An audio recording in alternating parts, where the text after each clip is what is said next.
All right, Rob. Well, we finally got one in the can for you. So you interviewed Amy Schmidt, Fearlessly Facing 50. Yeah, it's been a while. I was getting tired of you getting all the glory. So, now you can criticize So, my interviewing skills.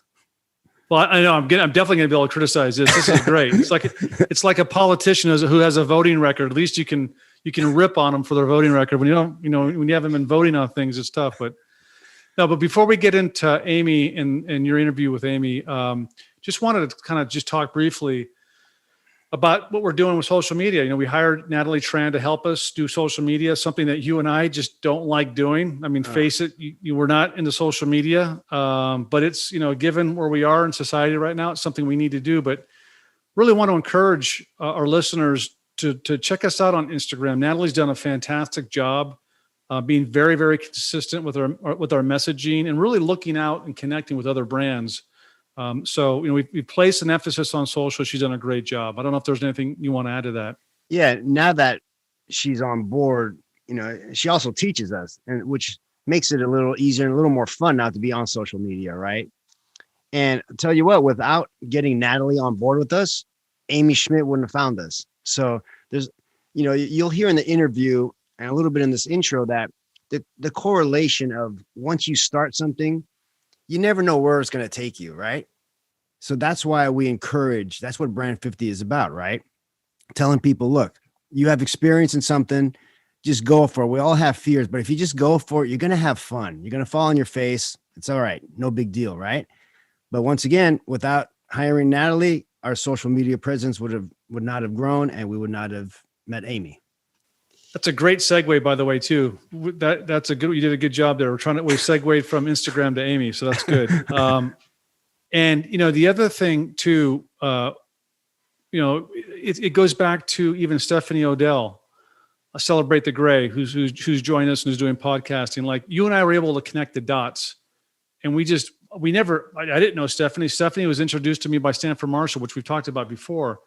But there are these connections that you make, to your point exactly. And so it sounds like Amy, she's like, she obviously she connected with us via Instagram, or her publicist did. But she's also, tell me a little bit about Amy and her new chapter. She's almost 50 years old and just decided to start something fresh. Yeah, she started at 49. She had that nudge, and that's what we talked about in the interview, that nudge that tells you that there's something missing in your life, that you want to expand it, you want to do something different. And she was a journalist, so she had that part, the journalism, the conversationalist part already in her, right?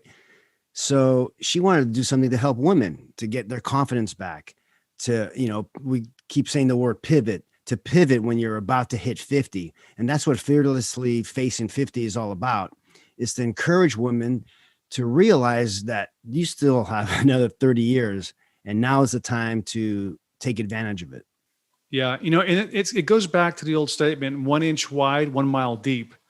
So she's focusing on a particular niche, right? Much like Stephanie Odell is with Celebrate the Gray, and like you and I are with Brand 50.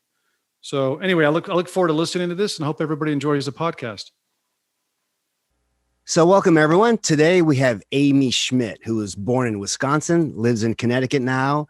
She married her high school sweetheart for 27 years, I believe, has 3 children, 16, 20, and 23.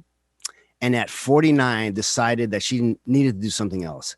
So Amy decided to start her own podcast and website called Fearlessly Facing 50, where her niche is to motivate women in their 40s and beyond to reinvent themselves and to build up the confidence again. Before we get in the interview, can you actually talk about your past? Like how you got to this point? Definitely. Thanks for having me. This is going to be great. Thank you. Isn't it crazy, this whole virtual thing? We're sitting here. Crazy. My story is like nothing exceptional. It's like so many other people. And that's why I think I'm very relatable to people. But I was a journalist. I was ready to set the world on fire. I recently interviewed Joan London, and that was like a pinch me moment, because that's what I wanted to do. And, but then life happened, I got married. I had 3 children. I've moved 11 times, which is quite a few in 28 years of marriage, and lived abroad for a period of that, and made a decision in 1997 that I would be leaving kind of, at that point I was doing corporate PR and communications, and kind of step away from that, and took on the role of mom. And it's a decision that many Gen Xers make. And I have no regrets with that decision. I was able to immerse myself in what I was doing, which was, I was always continuing to write. I was involved in my community. I had, all of those things that you're balancing. But my journey really changed when, like you had mentioned, I moved back to the US when I was in my mid 40s. I had lost both of my parents, which is something that is relatable to many people of our age. Mm-hmm. And I was sitting in my house, and usually it's buzzing with kids and busy, but it was quiet. And there was this moment for me that I really wondered where I had gone. Like, where's Amy? This vibrant woman who is now in her mid 40s. Where'd she go? And then as I started having conversations with friends, and I'm lucky to have friends all over the world, we're all sharing these similarities, these commonalities that we do at this phase of life, where you either kind of give into fear and say, oh, I'm outdated, I'm too old, I can't do the things I used to do. Or you change that trajectory and that mindset, and you say, but there's more for me to do and to give and to serve and to learn. So that's really my story. I had the journalism background, so I knew that launching a podcast at 50 was not going to be as much of a challenge for me. The technical part, yes. The interview part and that relationship part would not be a challenge, but I needed to immerse myself in a new challenge, and something to push me forward and challenge me and not get stuck, for myself, for my family, for my friends, for everybody. Exactly. So, Brand 50 is about helping people realize that you've had all these years of experience, 20, 30 right. years of doing something. And yeah. now this is your turn. And I did, I'm 57 right now. And only 4 years ago at 53, I finally said, I'm sick of tired of being scared. Right. Yeah. I was more fearful of not taking the leap. Right. But I had that, I just like you did, you had that moment, like there's something missing. I have to do something. Right. Yeah. Yeah. And to me, tell our listeners, once you feel that nudge, how you broke through that barrier. Because if I believe if you don't feel that nudge at our age, I think you're still a little scared of doing something, right? Absolutely. Absolutely. People want to do something, but they need that nudge. So when you feel that nudge, what did you do? You said you had to build up your confidence a little bit more. Yeah. I mean, I've always been a confident person. I talk a lot about confidence because you wonder, are you born this way? Or are you not? I've always feel I've had confidence, but it started to get buried under some layers. And I just needed to really sit back and, like you said, all of these experiences that you've had, these stories, these challenges, the mistakes, those all translate. I call it your highlight reel, looking back, but propelling yourself forward. And it's funny that you bring this up because, I shared it on my TED Talk. The first episode, so I had everything lined up. We were talking a little bit before we started recording about starting a podcast and figuring out the mic and all that stuff. And I took lots of trips to the Genius Bar, and they'd be like, "Oh no, here she comes again," and learning all that stuff because I wasn't that tech savvy, and so I was ready to do this first episode. It was going to be a solo episode. I was going to knock it out of the park. I had everything ready, everything lined up in my studio, and I go for it. Yeah, I'm like 20 minutes in, whatever, I finish. If you would have seen me, it was like happy dance. I'm so psyched that I did this. And I went to look for the audio file. And, being a sound engineer and audio engineer, I forgot to push record. My worst nightmare. See, totally. And it was that moment of, okay, what, seriously, Amy, like you're 50. You can't remember if your glass is on top of your head or not. You can't find your car key. How are you possibly going to do this? And I think for so many of us at this age, for you, it was at, 53, you're sitting there going, all those self-doubts start setting in like, oh, I don't know if I should do this. Who's going to listen? Is anybody really going to be interested in this? But you just have to take that and say, at this point in life, it doesn't matter. Like re-record it. So what? I mean, just look at that as an experience and just forge ahead. And we can't get stopped in fear. And I think that's the biggest thing. And we can't wait for that whole perfectionism thing. Exactly. I think for women, it's different than for men. I'm sure there's some similarities, but you can't wait for it to be perfect. And on that day, it was like, all right, screw it. I'm just going to re-record it again. I'm going to make sure I have, and I've never forgotten to record again since. But Yeah. at that moment, you know, we can so second guess ourselves, and we have to shift that mindset. We have Exactly. too much to give, too much to offer. And that's what Jack and I did. You know, we just said, you know, we were always behind the scenes. You know, we were opposite Right. of you. We were the Yeah, tech guys, yeah. right? You were the tech guys, yeah. And for us to come out and you know, interview people, that's just completely different, right? It Right. was scary, but we said, let's forget the criticism, just go for it. Matter of fact, and you know, you figure at this stage of our lives, when it's easier to get back on track with confidence, because you know, the older you get, the less you give a crap about dumb stuff, right? So true. So true. And, I mean, you know, look at this parallel to when you were 30. Oh yeah. Yeah. If I, Oh my gosh. I mean, yeah, you would have been And so devastated. You'd be like, yeah. And so this happened when I was researching you. I was Yeah. like, oh, look, cool website. Then I saw you had a TED Talk. I started getting a little nervous. Uh-oh, she did a TED Talk, you know? And then I saw that you interviewed Joan London. Like, Oh yeah. oh my Yeah. gosh, I can't interview Amy Schmidt. She interviewed Joan London. You know, these stupid Yeah. fears. Then I calm myself down. I go, come on, just have a conversation, Totally. just talk, Yeah. you know? Yes, So exactly. It's so funny how our minds just get in the way, you know? Yeah, yeah, it's so true. It's so true. And you know, in interviewing Joan, I have to share this. And since the interviews, I've had her several times, and I would consider her a friend. I ask her a question on the end of my podcast. I always ask people, if you were sitting on the couch and you look over and there's 30-year-old Joan London, you know, what advice would you give her?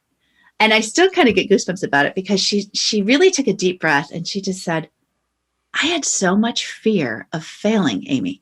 I was so afraid that somebody was just going to rip the rug from under my feet. And, you know, here is Joan London, this icon that was like, she had fear, you know, everybody's just a real person. And I think that's so, it's so interesting. But yeah, that was one interview that was amazing, because just like you, just like me, just like everybody has that fear, and we just have to overcome it.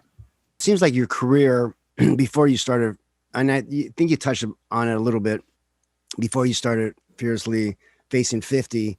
Yeah. That your experience as a journalist made this transition a little easier, right? And that's what we're trying to tell people, that you have to look at your experience. Right. And you can take that and use that as a transition. Did you feel that was for you? Because you weren't in the kind of broadcast journalism field. I'm a conversationalist, so that part of it was easy. But, you know, I've also been a swim coach. Like, I was just interviewed for a magazine, and they were like, so what have you been?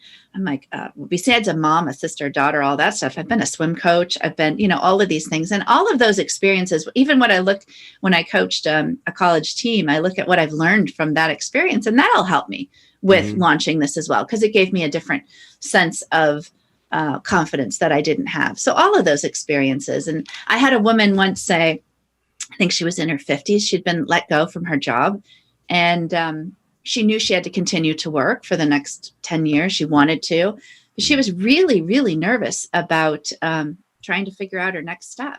And she was going to apply for a job, and she looked at it, and she looked at the experience and what the requirements were. And then she said, well, here's a woman that was an executive for many years. And she even said to me, she said, well, I don't check all the boxes, Amy. She was counting herself out before she even applied, you know, and here's a woman that's been an executive with a company, has so much to offer. And so often, because we don't check every box, we say, oh, well, we can't do it. We're not qualified, where that is so not true. So we got to shift that mindset too. And it's hard. It's an ongoing challenge. Yeah. Yeah. I remember, you know, you're looking for jobs, you look at these job descriptions, and they're actually ridiculous. Yeah, it takes about 5 people to fill all the positions. Exactly. You know? Exactly. You know? So you just have to, that's what we recently had a live show with a bunch of really great women that were talking about relaunching after 50. And it was like, no, you don't. But if there are skill sets that you do not, that you feel you're a little bit more of a weakness, then, you know, learn those things. I mean, you can learn anything from YouTube. I mean, I learned how to fix a dishwasher. I mean, you can literally learn anything. Yeah, exactly. Well, it was just a piece of glass. It was nothing big, but I walked through the YouTube video and I'm like, okay, this is cool. So any place where you don't feel you check that box, apply anyway and work on that skill set, and just, you know, engage there a little bit more, learn a little more. Yeah. And, you know, for years, we grew up in the era of, you know, the era of working in one company for 20, 30 years. And yes. that's been long gone, you know? Long gone. Yeah. And people need to realize if they have fear of starting their own business, they should be more fearful of staying in a company. Because I worked in a corporation for a few years, part of the media tech team. Right. And you know how it is. They have their corporate all hands meetings every 3 months. And every 3 months, no matter how good the company is, we're doing great, but we got to work harder. I'm like, how much harder can you work? Right. You know, you keep hearing that. Exactly. Good point. You still get a bunch of layoffs, right? So I became fearful of that. Like, I don't want to be caught in that. And when I quit my job, my team said, you're crazy. You know, it's going well here. I go, yeah, but something's bugging me about it. Something. It's your gut. Go with your gut. My gut. And a year later, there was a bunch of layoffs. There you go. And then they call me back, says, you made the right move. So, exactly. You're a visionary. There you go. No, I said that recently. Trust your gut. Your gut seems to always lead you in the right direction. Yeah, exactly. Now, part of your business is speaking engagements. Yeah. Seems like you had to do another little pivot, right? Because of COVID happening. So how did you deal with that? That's a great question. And who would have thought that we would be virtual, with all of this? I mean, we all should have invested in Zoom stock. We'd all be retired. Yeah. Laying on the beach. I guess I just had to look at it as there's so many opportunities then to engage globally. I was planning on traveling actually to Europe this spring. Of course, that's put off, taking place hopefully next year. But you just kind of have to you have to roll with it, and you have to be able to be flexible and adapt to change. And I've been lucky enough to be able to, lead conversations and summits and things like that, but not with the financial package as you would get if you were speaking. So that's a little bit different too. So everything shifts, but I've had the ability to talk all over the world virtually, which has been really great. So you still have that engagement. And I think the benefit is that people are doing more of these conferences. Attendance is up because people are looking for that conversation, that connection. Yeah. There's so much loneliness right now in the world that they are looking for these things. Even though we are a bit of Zoom zombies, people still are looking for that connection. And so that has certainly helped me. And my message is relevant. It was funny when I applied for the TED Talk, actually I was nominated. I didn't even realize this. I didn't actually apply for this particular one, but he said to me, it was a group of men that I had to speak to. And usually my message is more female centric. And they said, yours isn't scientific. It isn't anything new. It's nothing like that, but it's so what we need to hear right now. It's that messaging that is inspiring you, whether you've been let go or you've experienced loss or you've had a change in something in your life. Your messaging is perfect for right now. So I feel very grateful that what I am offering is inspiring people and challenging people. And at the end of the day, that's what I want to do. One thing I want to talk about was when we do something like what we're doing, we're trying to help people, right? Right. And there's this weird thing of, I want to help people, but I also have to monetize. Right. Yeah, sure. Did you find this weird balance of, I feel awful asking or like trying to sell this product or service when I'm trying to help people. But the funny thing is there's these great, I don't know who you follow, like John Lee Dumas and Pat Flynn, Amy Porterfield. I don't know, I bought products from all these people and I don't mind paying them because they provide so much value. But on our end, we're still trying to figure out the monetization. Yeah. How did you deal with that emotionally? Good question. Oh, such a good question. And that is such a challenge. I did really set myself up when I put together the business model. I said, okay, well, I have to monetize this in some way. And podcasting, even in 2019, when I started, it was still, there weren't quite millions of podcasts, but now there are. But I knew that I needed to stay true to who I was, though.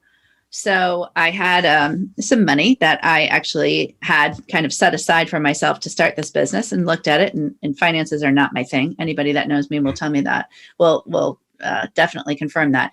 But I knew that I needed to align myself with sponsors for my podcast or with, people, that type of thing. So I really set up a 6-month goals for myself of what I wanted to do around that.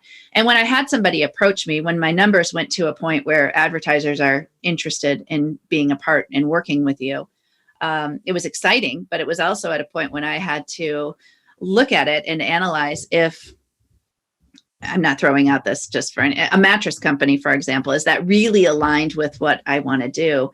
And women are giving their time and and, listening to my message. I wanted to make sure that I stayed on track. So I turned down a few, which I think my husband would still say to this day, why would you do that? It's money, it's helping pay. Because as you know, it's expensive to, you still have to pay to put a podcast out. You have to do all of the work that's involved.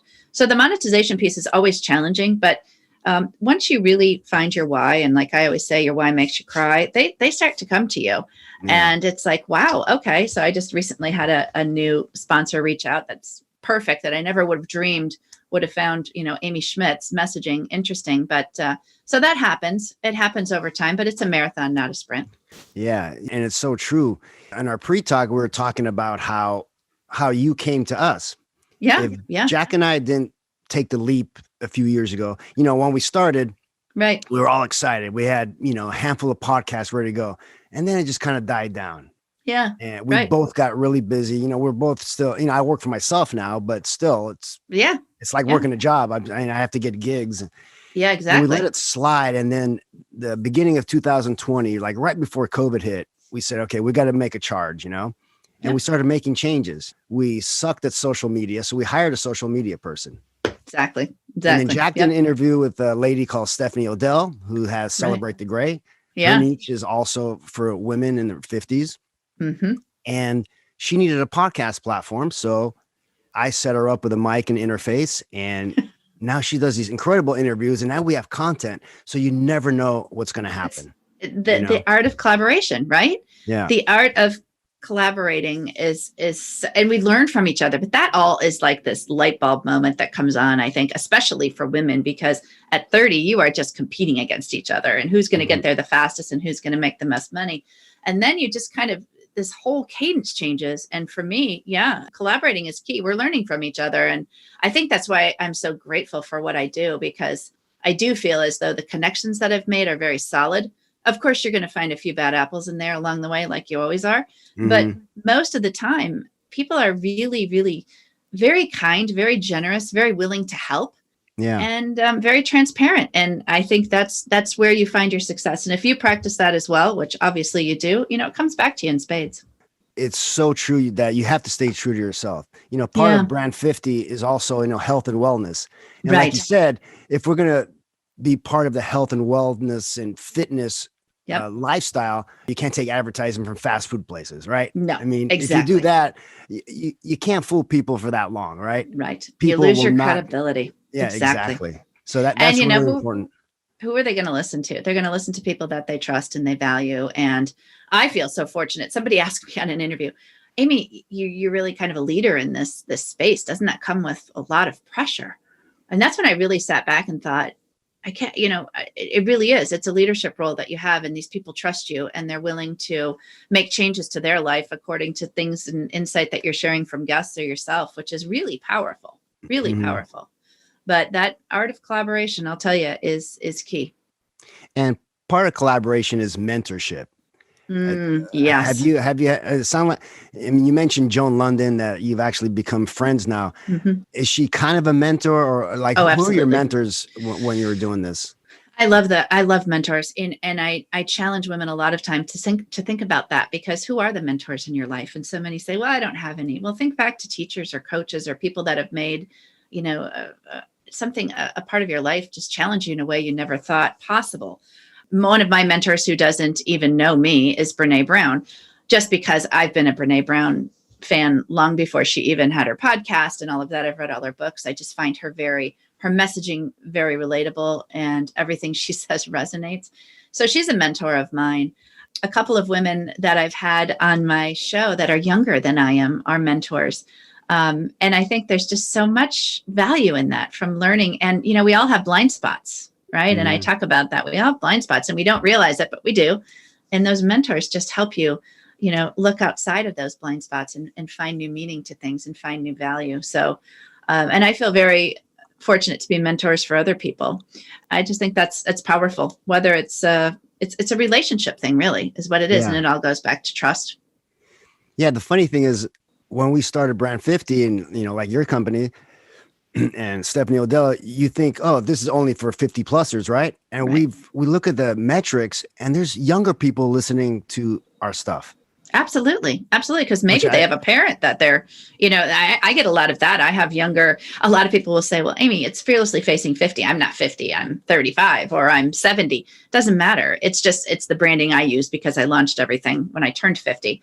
But same as you, we skew younger now too. And I think part of that is because they like to hear from older people that can kind of mentor them on this journey. I had one woman in her 30s reach out and said, I love listening to you because now I have something to look forward to when I'm 50. And I'm like, okay, that's cool. And some people will listen because their parents may be, aging. They're dealing with aging parents, which is a big part of messaging at our age. My parents have passed away, but I have my in-laws. And so the younger generations are kind of listening to that and learning. And I know from my own children, my daughter being, almost 24, she sees what I do now, and my boys as well. I hope that when they're 50, they can look back and say, wow, but mom did that. Because when I look back to when my mom was 50, who was always very youthful and engaged and social, but she was an older version of me, I think. Yeah. It's funny you say that because I'm 50. I cannot believe I'm 57. I can't either. I'm looking at you. That's crazy. I don't feel like I'm 57. I feel like I'm 30 years old, but it's weird. I know I have this experience, right? Right. All the stuff that I've gone through in life, but I just feel so youthful. And I think you're right. I think today's 50 is a lot different than, our parents' 50. Yes, it definitely is. I can remember my mom's birthday and putting a necklace around your neck, and I think I was probably 13 and just thinking, wow, that's old. But I look really forward to this next generation. I mean, this next decade, this next, group of years, because I do think, plus we own it, I mean, we can say no to things. We can assess where we're adding value and we have more time. I remember last summer, I usually am in Wisconsin. I'm a Wisconsin girl.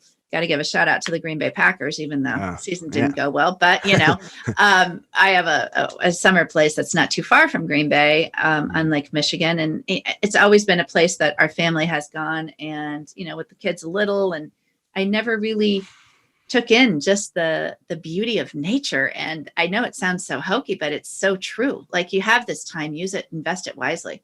And I feel that I think we have a great balance, people our age, because we're still young enough to get into the social media aspect of things and technology without it drowning us. I can very easily, not look at social media for weeks if I have to. Yes, exactly. Right?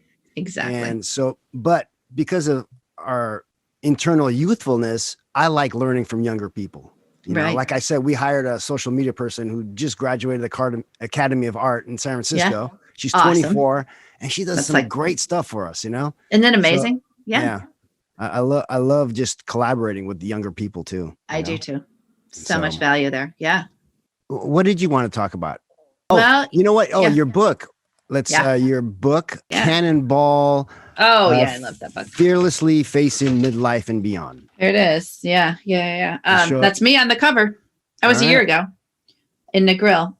Yeah. We talked about this because my book launched in June and I loved my publisher that I worked with. A lot of people ask me that, oh, how did it go? And, because publishing, you hear all these different things. It was a great experience.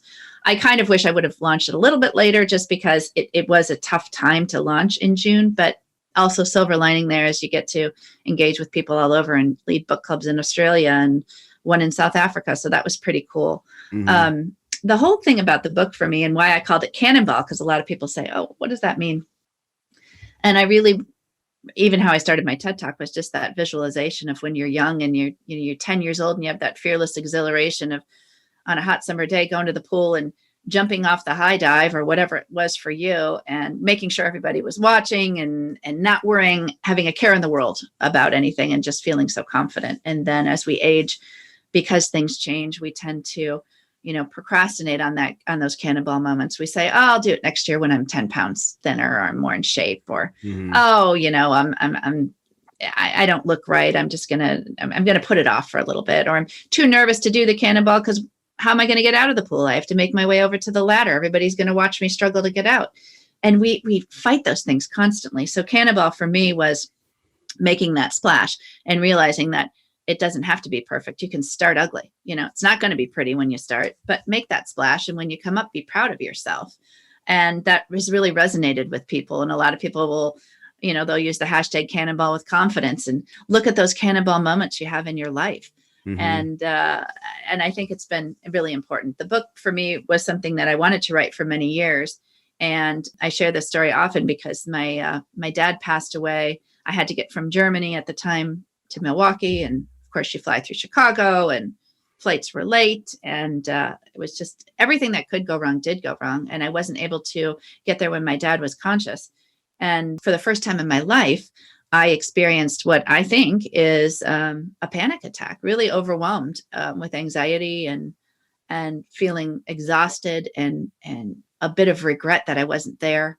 And I remember just the walls of the hospital just closing in, and all of my siblings, I have 4 other siblings, were all there with their spouses, and I was there by myself because my husband was in Germany. And I had to go outside the room, and I sat down on that cold floor of the hospital. And I remember just shivering and not being able to get my breath. And one of my brothers came out and he put his arm around me, and we just sat there, and he pulled my chin over to his, and he looked at me and he said, "Amy, Dad knows you're here, and write that damn book. You have so many stories to share. You're a storyteller. Put the book out there." And that's really what was my moment of, I'm going to do it.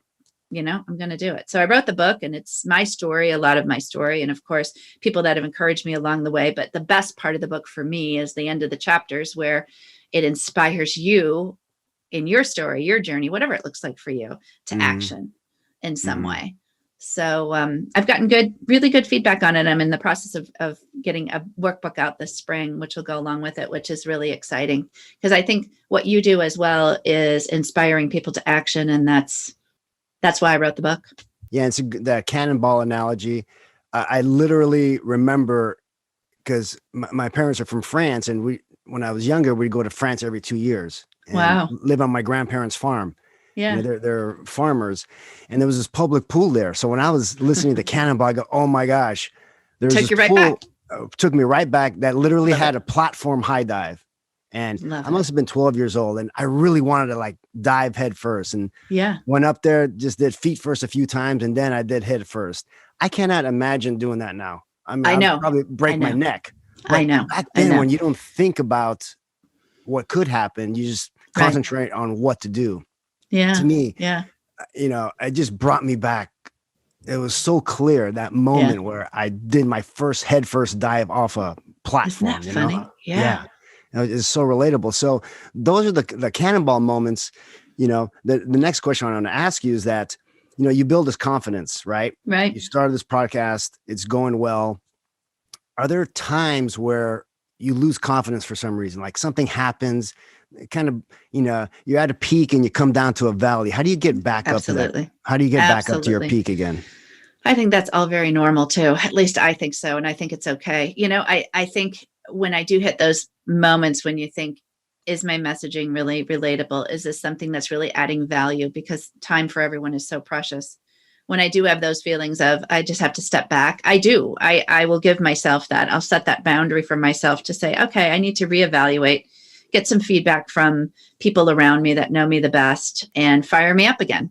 And that's what I do. And whether it's going to my husband or my family or some of my best friends that have been along for this journey, I'll ask them, because they'll know. They know me, and they know when something's a little off.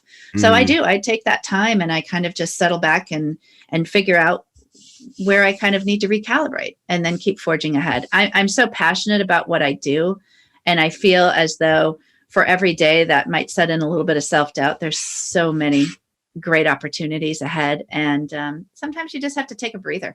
You take that 48 hours. I do give myself 48 hours now to respond to emails, and not so much text, but emails for sure. I used to give myself 24 hours, or I would immediately reply. And now I'm kind of just sitting back and allowing myself to take the emotion out of it and forge ahead more with confidence. So I think you have to grant yourself permission to take that time if you need it, and realize that it's not going to be all fantastic every day. And you're going to get some reviews that are mediocre, or you're going to that's like, or somebody's going to take your content and run with it. I mean, that's all going to happen, but you just continue to forge ahead, because your why is really why you're doing it.